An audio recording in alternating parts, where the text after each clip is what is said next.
मेरी माए बहनें, आप सभी को नमस्कार। आज बहुत ही भारी मन के साथ मैं आपके बीच में आई हूँ और एक घटना ऐसी घटी गांव में जिससे सब बहुत दुखी है, सब बहुत परेशान है। मंदिर का इस तरीके से मंदिर को खंडित करना, किसी भी आस्था की जगह को खंडित करना, ये कहीं भी बर्दाश्त के काबिल नहीं है और इसकी जितने कड़े शब्दों में वो हम निंदा करते हैं। और जो भी कोई इसका मुजरिम है, जो चले गए, ना उनका कोई हिमायती है, ना कभी किसी ने उनकी हिमायत में फोन किया। और भी कोई अगर आपको इसमें लगते हैं तो उनको भी कड़ी से कड़ी सजा मिलनी चाहिए। मेरी ये आप लोगों से बस इतनी विनती है कि यहाँ पर पूरा गांव है हमारा, हमारे पक्ष के लोग भी हैं, विपक्ष के लोग भी हैं। एक तरीका होता है आलोचना करने का, एक तरीका होता है विरोध करने का, और विरोध से किसी को आपत्ति नहीं है। लेकिन जो जिस तरीके की भाषा का उपयोग किया गया, जो चीजें कही गई धर्म के ऊपर, बिरादरी के ऊपर, महिलाओं के चरित्र के ऊपर, क्या हम पूरे देश में ये संदेश देंगे कि ऐसा हमारा समाज है, ऐसा हमारा इलाका है? ये मेरा आप लोगों से सवाल है। मैं जब चुनाव जीती थी तो मैं इतनी खुश थी, इसलिए नहीं कि मैं जीती, इसलिए कि मुझे सर्व समाज ने, सर्व धर्म ने, सर्व जाति के लोगों ने मुझे अपना वोट दिया था। मेरे लिए उससे बड़ी उपलब्धि जीत की नहीं थी। और हर जगह आप देखेंगे, अगर मैंने कई कई बार ये बात कही कि मेरे लिए सबसे बड़ी उपलब्धि ये है कि मुझे सबने वोट दिया, सबने अपना आशीर्वाद दिया, अपनी बेटी माना, अपनी बहन माना, और आप सभी मेरी हिम्मत हो। आज अगर इस तरीके की बातें हमारे क्षेत्र से उठेंगी तो मुझे बहुत तकलीफ हुई, शर्म आई मुझे कि मेरे अपने, जो मेरे मामा हैं, नाना है, भाई हैं, आज उनके बीच में ऐसी बात हो रही। और ये सिर्फ मुझे गाली नहीं है, मेरे इलाके की, मेरे समाज की, मेरे इस इलाके की जितनी भी बेटियां हैं, जो मुझे ये आके कहती थी कि दीदी हम भी आपकी तरह आगे बढ़ेंगे, हम भी आगे निकलेंगे, उन सब के कदम इससे डगमगाएंगे। और मुझे ये बात बर्दाश्त नहीं।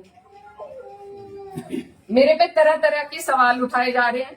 मैंने कभी धर्म की राजनीति नहीं करी, कभी जात बिरादरी की भी नहीं राजनीति करी।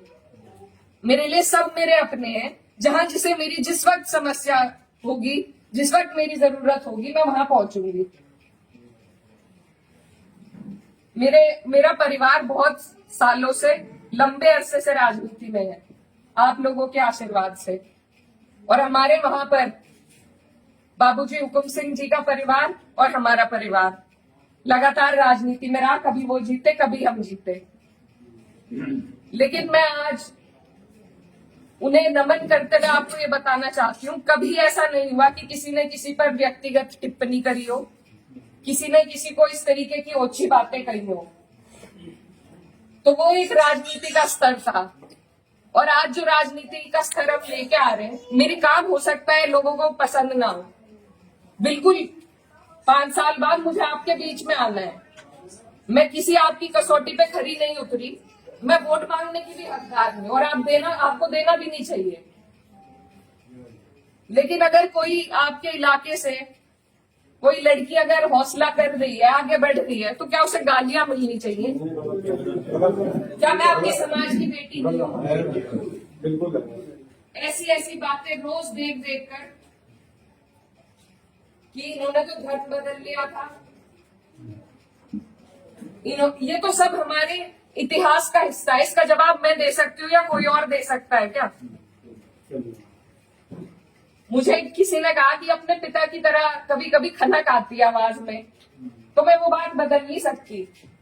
मेरे खून में शामिल है, बिरादरी भी खून में शामिल है। निकाल लो, आप निकाल लो मेरा खून। लेकिन इस तरीके से ना तो मेरे समाज का, ना मेरा सर इस तरीके से ना झुकाओ सारी दुनिया के सामने ही। मेरी आप सबसे अपील है हाथ जोड़ के। मैंने कभी नहीं कहा, कभी नहीं करी मैंने धर्म की राजनीति, ना मैं करूंगी।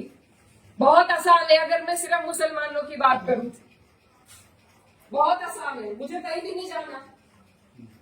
हिंदू मुस्लिम सब करने बहुत आसान है, लेकिन मैं करना नहीं चाहती। आप सब मेरे अपने हो और मैं करूंगी भी नहीं। कोई कितना ही धकियाए, ये मेरी कसौटी है और पूरे 4-5 साल जो भी मेरा टाइम बचा उस पर मैं खरी उतरूंगी। मैं कभी भी इन लोगों से दब के उस रास्ते पे नहीं चलूंगी जहां ये मुझे चलाना चाह रहे हैं। मेरे इलाके ने जो हम सबका सर ऊंचा करा, दिल्ली की मीडिया तक ने इस पर रिपोर्ट बनाई कि वहां से ऐसा उदाहरण पेश हुआ है कैराना से। ये उस उदाहरण को तोड़ने की और सिर्फ अपने लालच की, सिर्फ अपने लालच की राजनीति में जो लोग इस तरीके से समाज को तोड़ रहे हैं, तो वो पहले मेरे पत्थर मारे, मुझे गाली दे, मैं सबसे आगे रहूंगी, लेकिन मैं इस काम से हटूंगी नहीं। आप सब मेरे अपने हो, मैं किसी को नहीं छोड़ूंगी। और ये जो लोग हैं, जो बात अभी मामा जी ने कही कि ये जो लोग हैं जिनको आजकल महापुरुष की उपाधि दी जा रही है, महापुरुष अगर कोई है तो बाबू हुक्म सिंह जैसे लोग हैं। ये नहीं है जो समाज को तोड़ रहे हैं, जो हिंदू मुस्लिम का विवाद पैदा कर रहे हैं। हमारा ये गांव, आसपास का जो इलाका है, सबसे पहले अपना पड़ोस होता है, बाकी चीजें बाद में होती है। और जब पड़ोस में इस तरह की नफरत भर दी जाएगी, बो दी जाएगी, तो बताइए हम कहाँ जाएंगे। आज मैं इस गांव में आई, मेरे पे ये भी इल्जाम लगाए गए कि 10 दिन से आई नहीं। पुलिस का हाल देखो यहाँ पर, रात से प्रशासन का मेरे पे फोन है, आप क्यों जा रही हो वहाँ? क्यों ना जाऊं मैं? मेरा इलाका नहीं है ये, कौन रोक देगा मुझे? लेकिन हम इसलिए नहीं आए क्योंकि खोसपुरा में 13वीं थी, उस वजह से उस सम्मान में हम राजनीति की बात करने आपके बीच में नहीं आए। लेकिन हर बात के विवाद बढ़ाना, इल्जाम लगाना, आज आपके बीच में आके धरातल के जो हालात है वो भी सामने आए। आप लोगों ने कई बातें बताई, कमेटी को लेकर बात बताई, वो सब भी जांच का विषय है। लेकिन फिलहाल जिस पे उंगली उठाई कि इस बच्चे ने ये करा, क्या वो बच्चा जेल नहीं गया? उसके गार्जियन भी गए। अगर मैंने हिमायत करी, आप मेरे 10 जुत्ते उठा के मारो। उसी दिन वो लोग जेल गए, उनके गार्जियन जेल गए। और अगर और भी कोई होता, कोई भी हो, मुस्लिम हो, मेरे परिवार का हो, मेरा सगा हो, कोई ऐसी हरकत करेगा तो उसे सजा मिलनी चाहिए और कड़ी से कड़ी सजा मिलनी चाहिए। ये प्रशासन आपके बीच में है, आप इनसे पूछ सकते हो। अगर मैंने हिमायत में किसी से भी फोन कर रहा हो कि नहीं उन्हें छोड़ दो, वो मुसलमान है, लेकिन मुझे इतना अफसोस हुआ